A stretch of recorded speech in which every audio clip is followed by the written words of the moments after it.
నాగర్ కర్నూలు జిల్లా అచ్చంపేట పట్టణంలోని గువ్వల బాలరాజు నివాసంలో ఏర్పాటు చేసిన మీడియా సమావేశంలో మాట్లాడుతూ స్థానిక ఎలక్షన్లకు పోవాలి అని రాష్ట్ర ప్రభుత్వం నిర్ణయం తీసుకుంటుంది. గతంలో ఎన్నికలను దాటవేసే ధోరణిలో రాష్ట్ర ప్రభుత్వం ముందుకు పోయిందని అన్నారు. జూబ్లీ హిల్స్ ఉప ఎన్నిక గెలవడంతో స్థానిక ఎన్నికల్లో గెలుస్తామనే భ్రమలో రాష్ట్ర ముఖ్యమంత్రి రేవంత్ రెడ్డి ఉన్నారని అన్నారు. ఈరోజు ప్రజల గందరగోళానికి గురి చేసే విధంగా 42% రిజర్వేషన్ చెప్పి ఈరోజు పార్టీ పరంగా మేము 42% రిజర్వేషన్ ఇస్తామని పనికిరాని మాటలు ముఖ్యమంత్రి హోదాలో ఉండి మాట్లాడుతున్నాడని మండిపడ్డారు. ఓట్ల కోసం టోపీలు పెట్టి ప్రజల నెత్తిన టోపీ పెట్టేటువంటి ప్రయత్నం చేసినటువంటి విషయాన్ని ప్రజలందరూ కూడా చర్చించుకుంటా ఉన్నారు.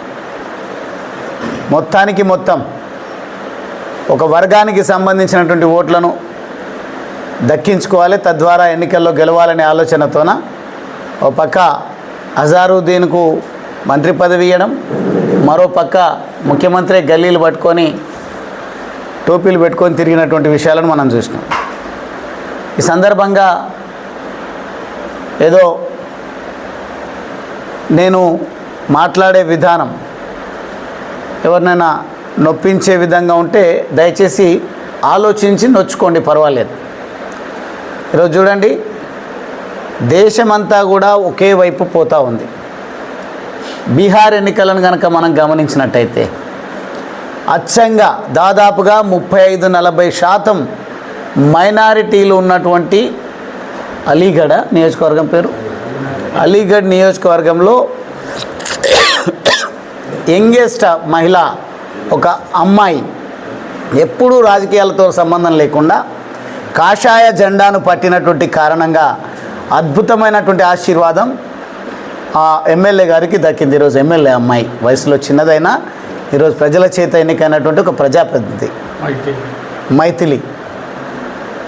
ఆ రకమైనటువంటి ఒక సమానత్వము, ఒక ఐక్యతను ఇచ్చేటువంటి ప్రయత్నం కేంద్ర ప్రభుత్వం చేస్తూ ఉంటే దేశమంతా విశ్వసిస్తూ ఉంది. ఈ రాష్ట్రం కూడా విశ్వసిస్తలేదా అంటే విశ్వసిస్తుంది. కాబట్టే మొన్న జరిగినటువంటి ఎన్నికల్లో 8 ఎంపీ స్థానాలను గెలిపించడం జరిగింది, 8 ఎమ్మెల్యే స్థానాలను గెలిపించడం జరిగింది. ఈరోజు అందరూ ఏకమైనప్పటికీ